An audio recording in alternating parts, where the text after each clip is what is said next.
Launch our sequence has started. Crew one for all.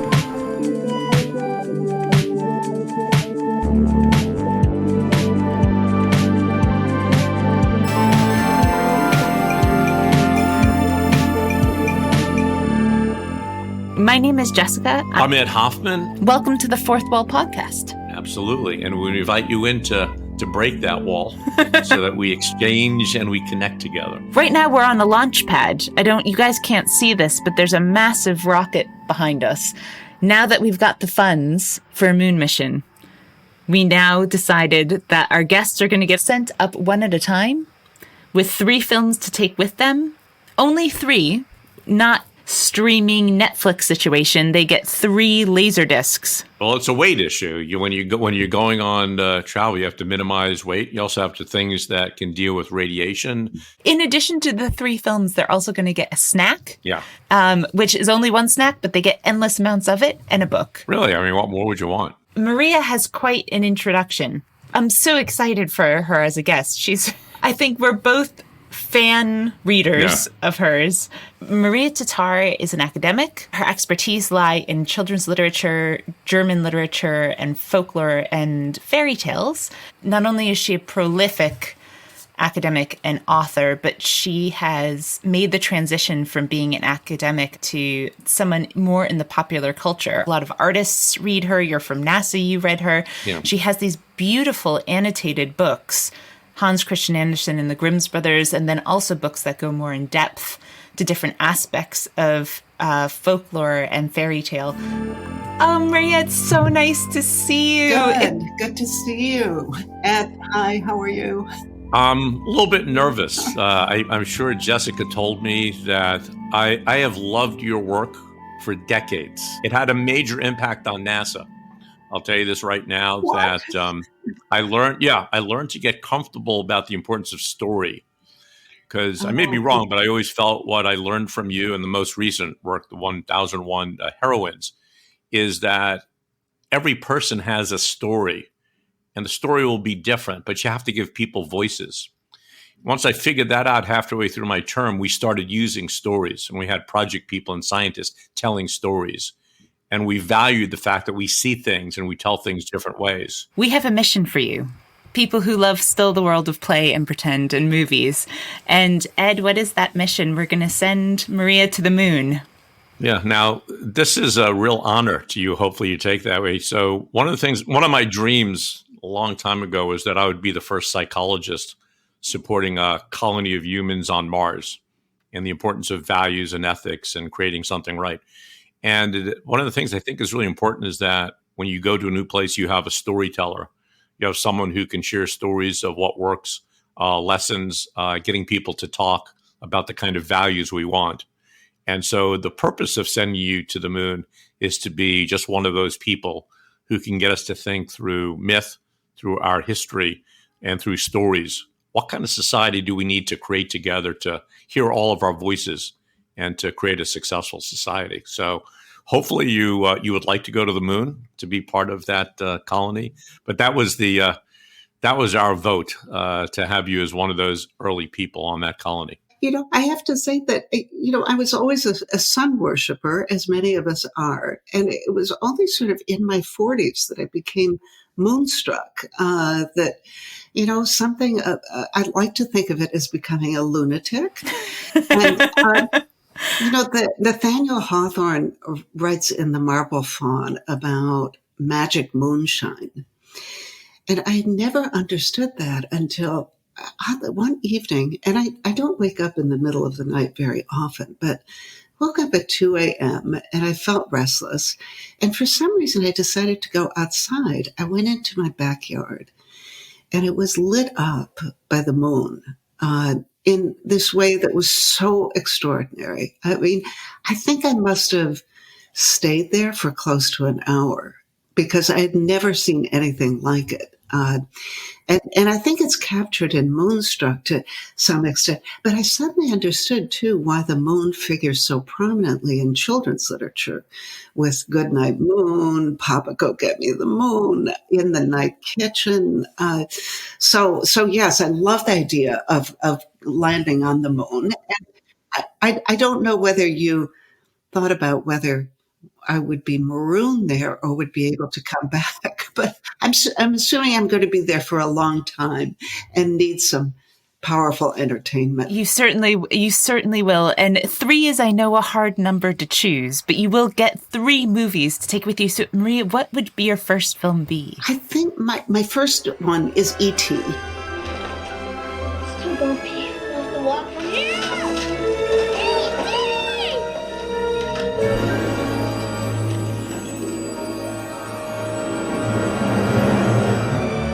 I watched it again, and it holds up. It has not lost any of its fascination. And it is, we were talking earlier about connection. It is about making an emotional connection, learning how to feel.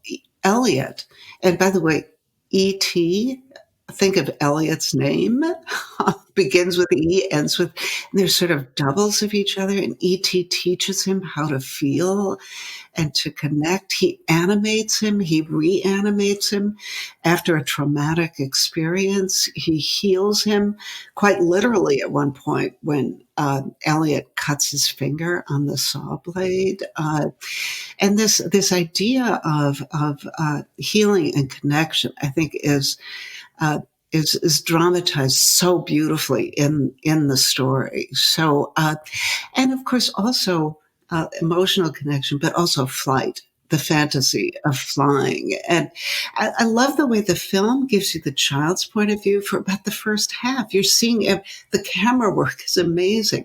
You're looking at everything from below, the way that a child would see it. So you are infantilized and disempowered in a way.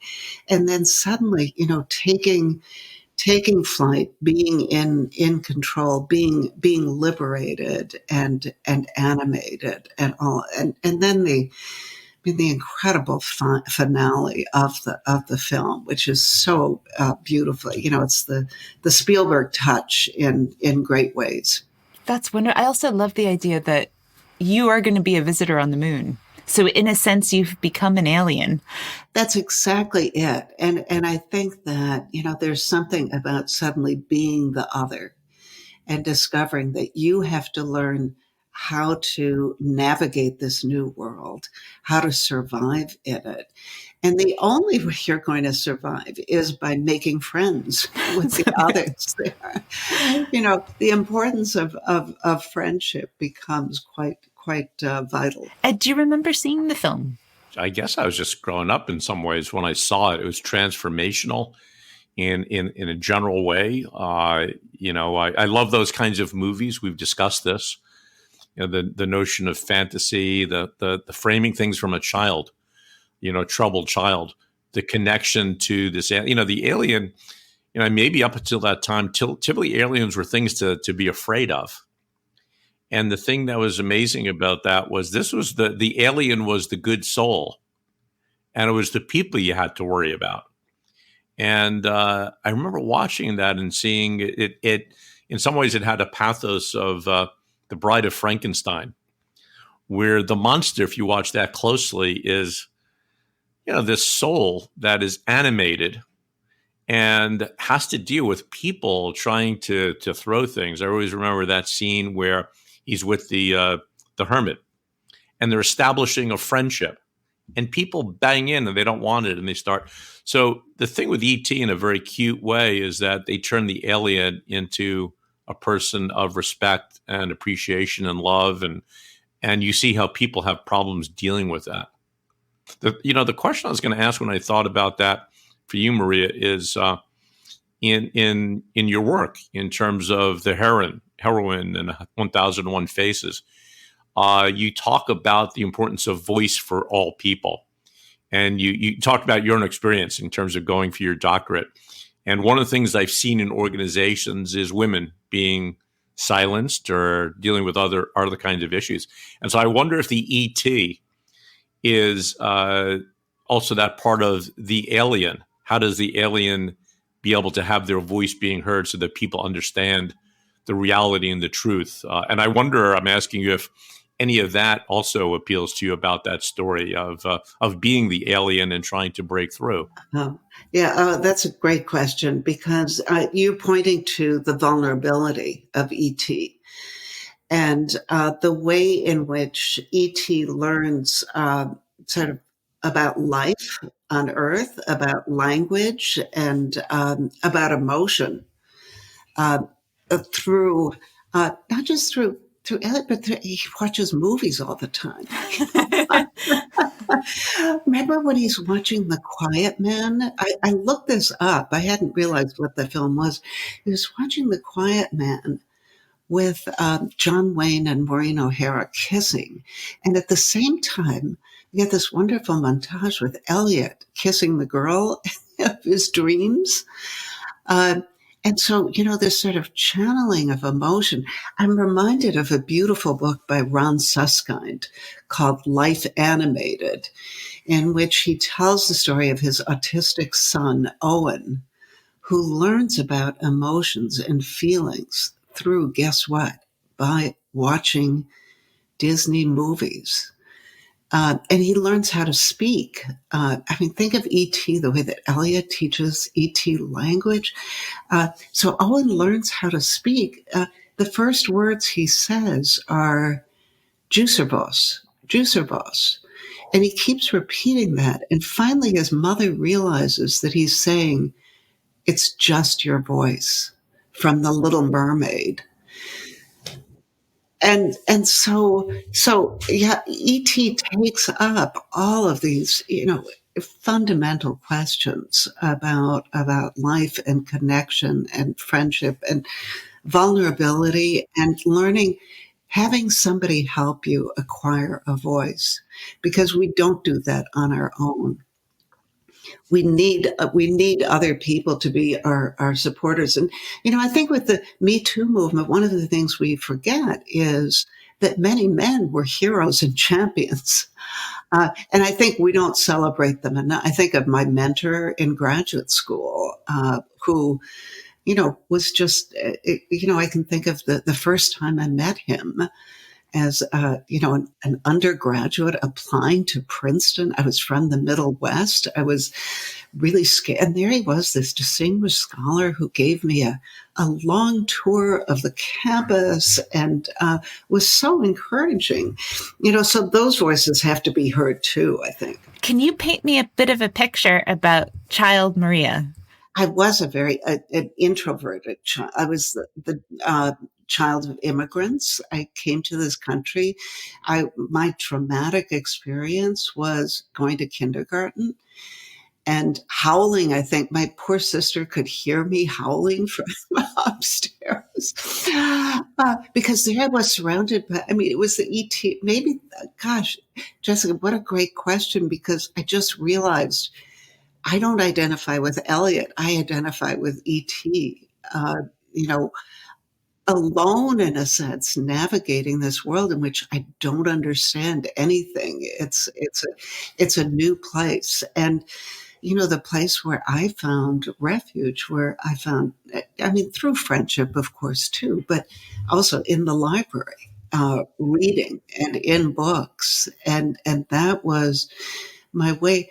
We call reading escapist, but it's an escape into adventures and all kinds of extraordinary things. And so yes, that was the place where I think I found ways to sort of compensate for being someone who felt very much an outsider, an alien, because we were the poor people in Highland Park, Illinois, which was a kind of very prosperous bedroom community, a suburban community.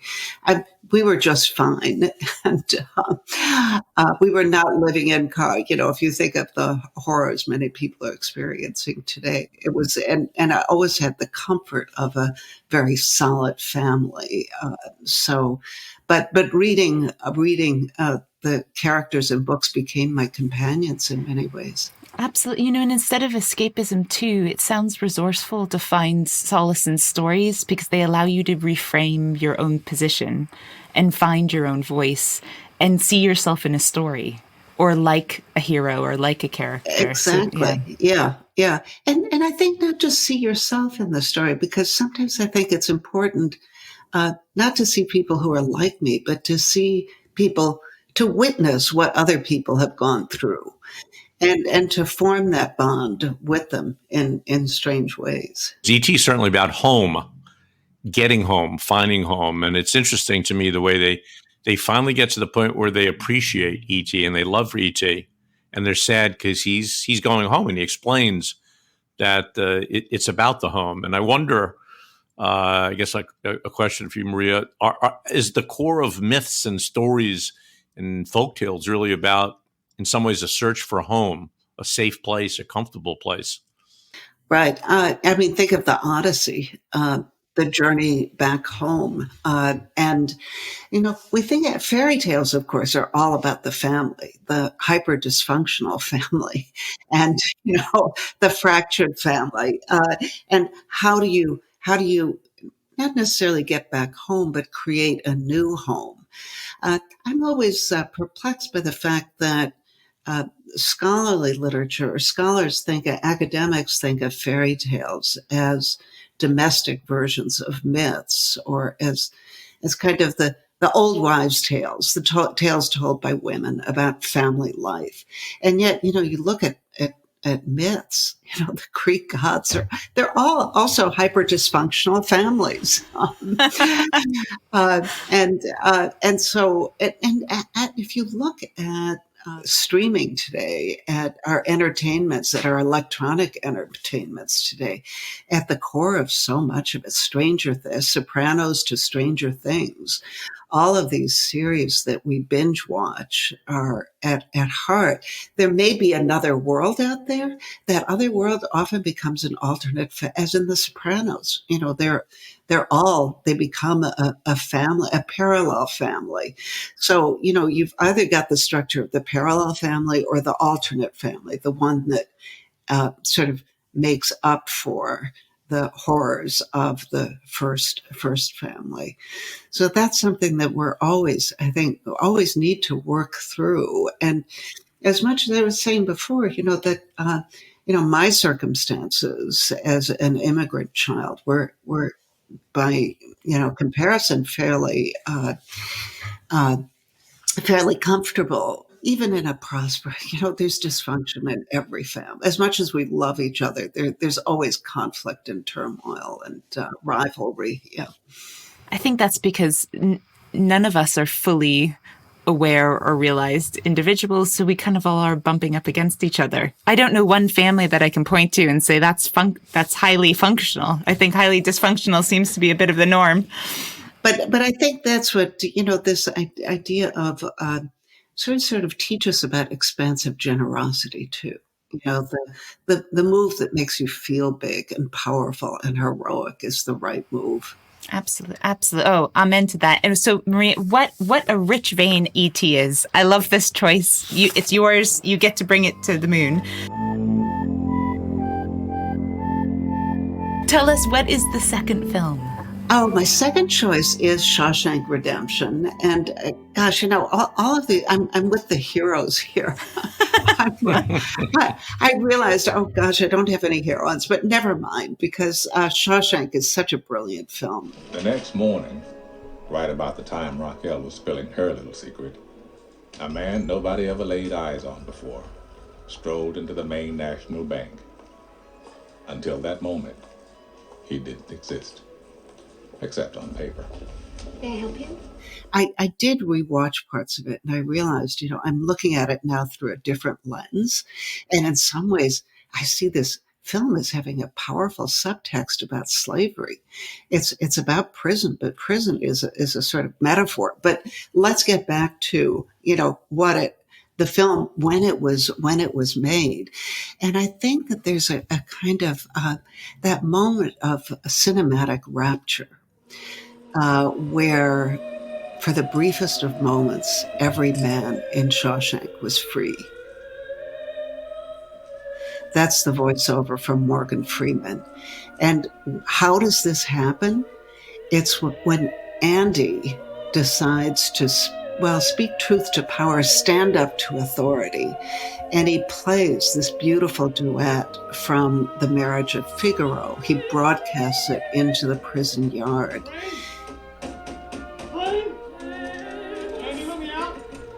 And there's a wonderful montage where you see how the music captures, the voices of these women captures the attention of the prisoners.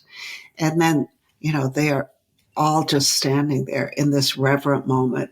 And it's followed by violence, by the crashing of the breaking of glass, the prison guard who is going to beat Andy up.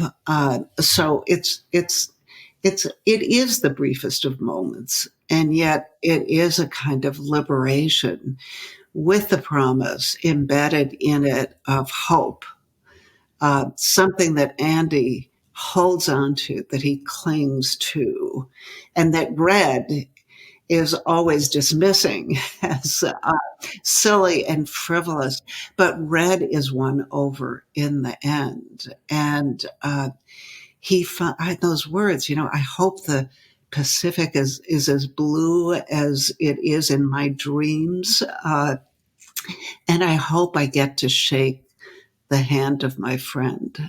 Again, this idea of connection in the film. So it's a great work of art, and it shows us again, the power of the movies to wake us up emotionally, to animate us. And is it transformative? Are we changed? Who knows? The psychologists will analyze this and say, well, for 20 minutes we are. But it doesn't last. I think it does last. And I think it lasts in the kinds of conversations we're having and that we have with others about the power of art to help us navigate the worst of circumstances. One of the things I think that you're talking about is the importance of hope. And I think it was interesting that at the beginning, Red is talking about hope as a dangerous thing, which to me seems to fit with, again, many stories and about the danger of it. Yes, well, the famous double-edged sword, and the skepticism about hope. But I think the fact that he's won over is Yes. quite extraordinary. Yeah, And I do like the idea of being able to find freedom, connection, deep friendship, and liberation in a closed universe, which is what the jail is. And so if you're on the moon, if they can find it there, you're going to be able to find it anywhere.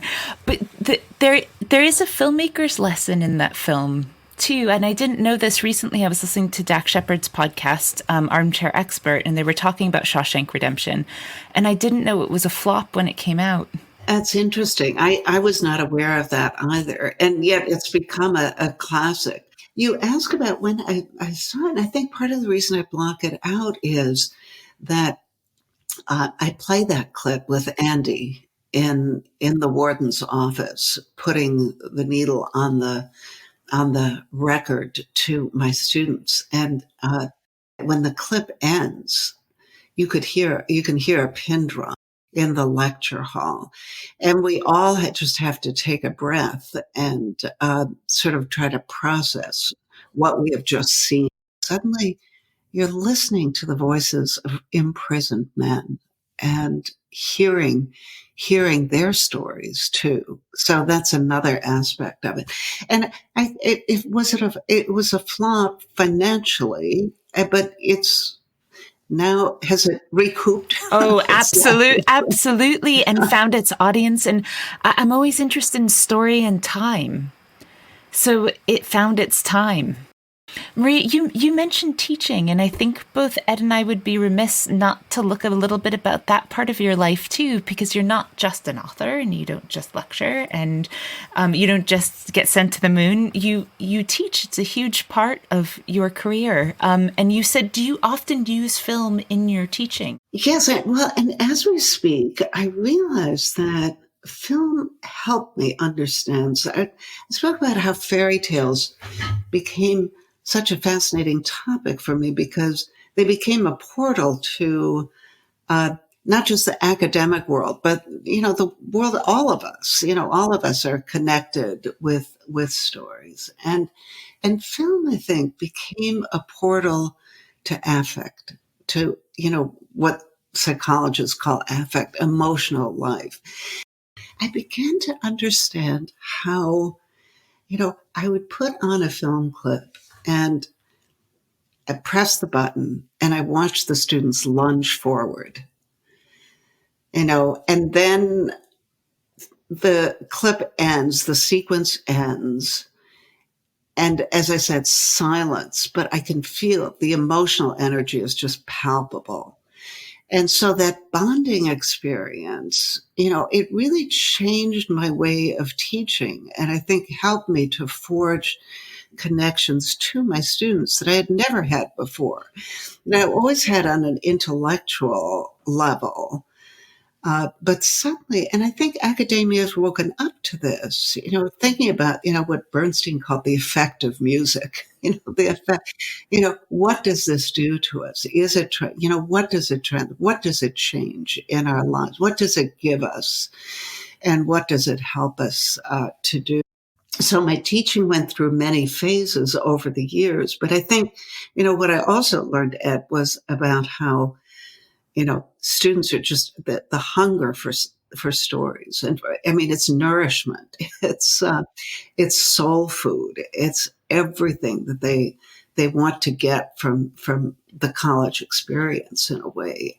Not every, they want to get the analysis, the, skills and all of that. But those are nothing without the power of connection. I was going to say, I think, I've mentioned in my background at NASA, sometimes people are surprised about the power of stories.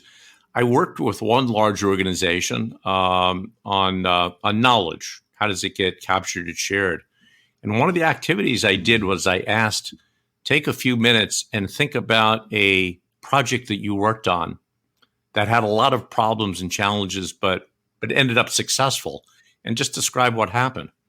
They took a few minutes, and I started looking around the room. There was a couple of hundred in the room, mostly senior folks. And I saw one man starting to tear up. And when we started going around, he volunteered. He said, I've worked in this place for 36 years. And when you asked me to think about a story, I really started realizing how much I love this place and how important it is to this country and to the city and to the citizens, and how much I appreciate working with the talent, because that's how we overcome these problems. And he said it saddened him a little bit that we've never done this before. But I so value where I work, and I have love for the people I work with, and I'm glad that I had this opportunity. But in 36 years, we've never done something like this. And I heard that in different ways at NASA. I had a senior leader come up to me, said, thank you. And I said, thank you for what? He says, you're allowing us to tell our stories, which you're allowing us to be the experts, the gurus, and to learn from each other. And usually when we learn, it's always been we bring somebody else who has the knowledge and the wisdom when we listen. And the ability to tell a story means that we have something worthy to tell.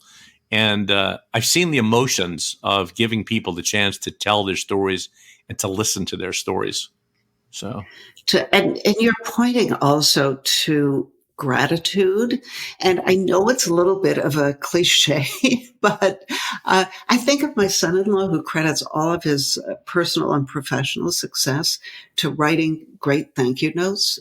His mother taught him to write thank you, and he developed this into an art form. And the secret is not just writing a wonderful thank you note, but doing it immediately, and there's that, again, expansiveness, generosity, being, and seeing the other, letting them know that you heard them as well. So I love that story, Ed. Thank you. Do you know, Maria, you also are getting me thinking that maybe the reason why Ed and I both find films transformational, and the reason why you did in your classes, is you can read a story or be told a story and have the privacy of your imagination, even with a group. But all of you are hearing the same story and seeing a different one. But there's deep intimacy in witnessing a story, the exact same story together. I mean, that is truly intimate. So, picturing you showing a clip in front of your class, that's quite profound, actually. Oh, yes, and in the dark, I would add that to it. There is something about that, that you're together, you're alone together in a way. You're with each other, and I talked about that sort of palpable energy. Uh, you you even in the dark, you feel the presence of the others in the room, and you get their emotional vibes as well. There is a story, Ed, of when you hired Jay, who was an oral storyteller, and he had to come to NASA headquarters and kind of sit in an executive board meeting describing why we just hired an oral storyteller. And do you remember what happened when the room was not the most friendly until he started telling a story? Because, some of these guys who were in suits were like, well, what's your deliverable? And he said, look, my deliverable's a story. And everyone was getting very uncomfortable with this. And so he stood up and said, you know what, let me tell you a story. And he proceeds to just tell a story. And looking, Ed was sitting across from me, a bunch of other people were in the room, but looking at the faces of people who then melted into the story, these adults, and suddenly they got it. It was a very magical moment. What you described, Jessica, was so familiar. This our discomfort with this. We're going to tell a story in front. Oh, that's weird. Totally. And unless you're a really good storyteller, it is weird. It can fall flat, and it can. It may not be relevant or relatable, and all of those. So things can go wrong.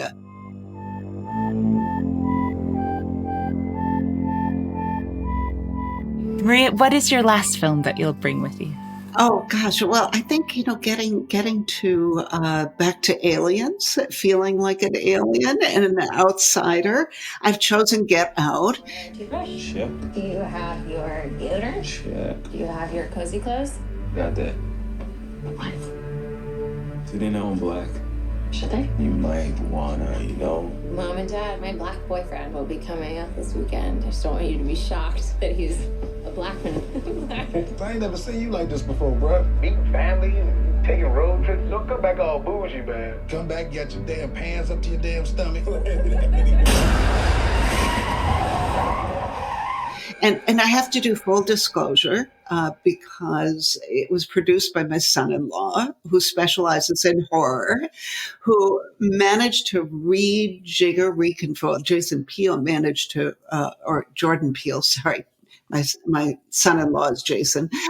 Jordan Peele sort of reconfigured the tropes of horror, and he took a story that is dear to our hearts, Bluebeard, and reverse the gender roles. And Hollywood is so great at pushing the refresh button.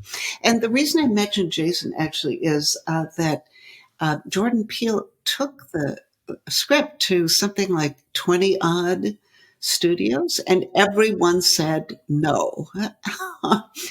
And it was only thanks to an intern working at Blumhouse that the film got made.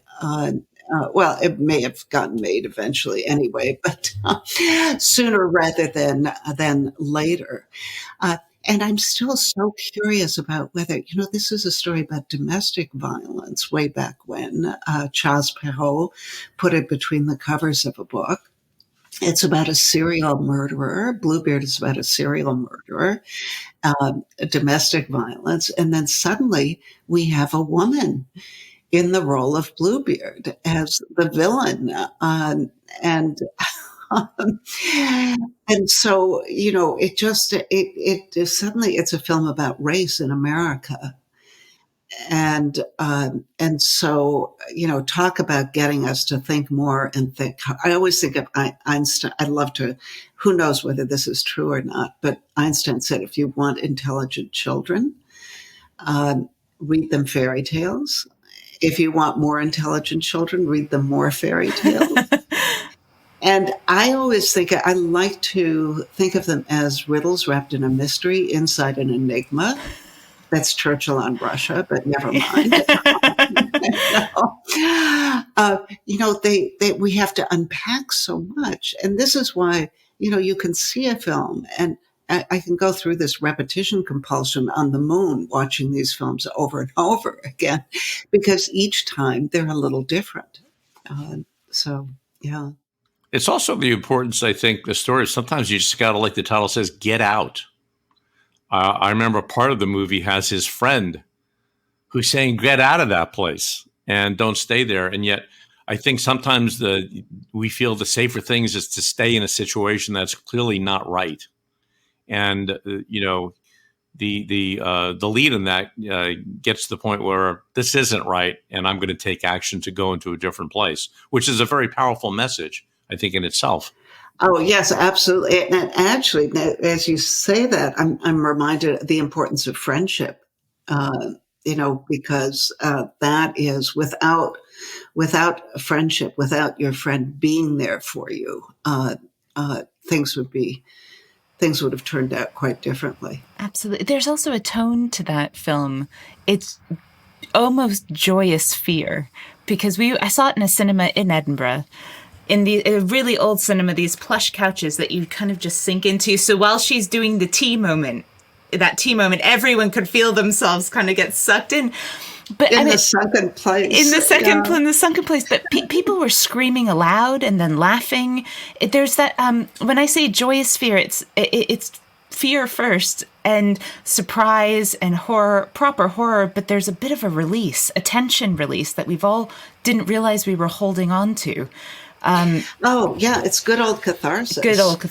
And in a setting with others, that collective experience, and I mean, that's what's so great about movie theaters is the respond. And it's funny how people will describe seeing a film and hating it, and I say, how did you see it? Where did you see it? And it turns out on a small screen, and then the person next to me will have seen it in a movie theater and will say, it was great. We were all laughing, and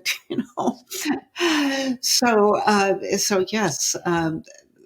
The movie changes depending on the setting. Well, Maria, you are brave to watch it on the moon alone. I hope you're not alone forever, because we are sending friends your way.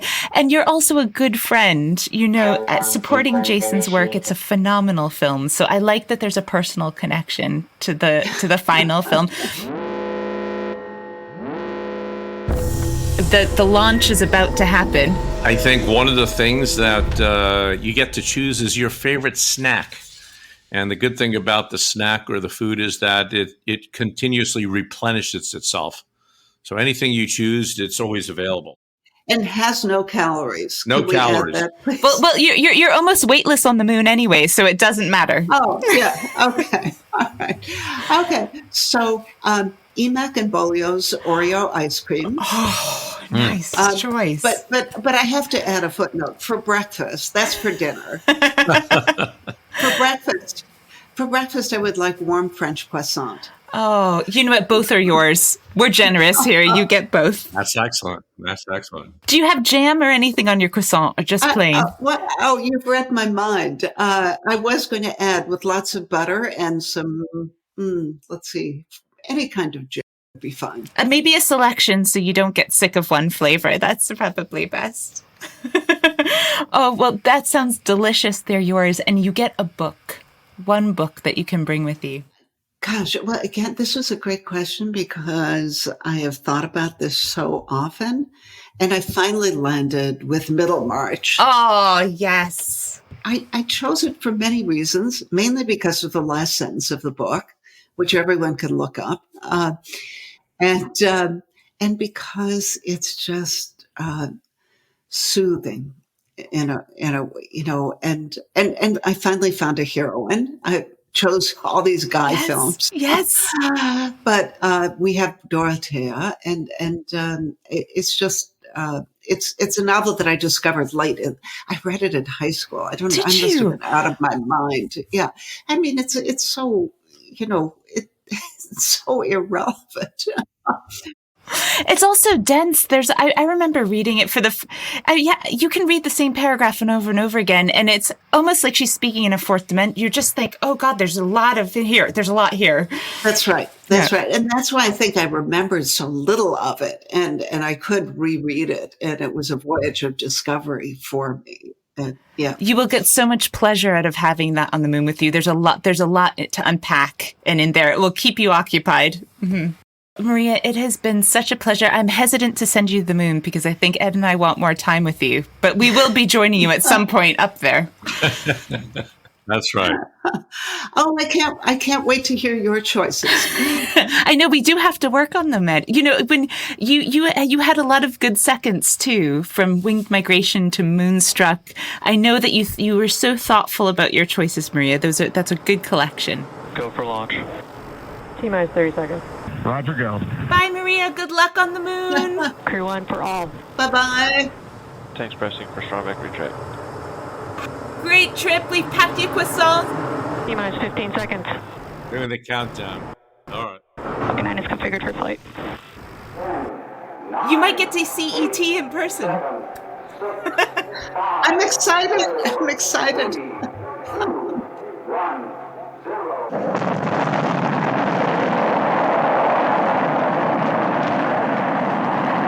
Stage 1 propulsion is nominal. Power and telemetry nominal. Thank you so much, everyone, for listening. Thank you for joining us. There's no good story unless there are people to enjoy the story. We'll see you at our next podcast, and if you have ideas, let us know.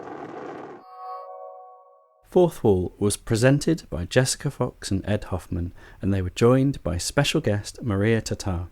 It was produced, edited and sound designed by me, Ben Please, for XpoNorth Digital.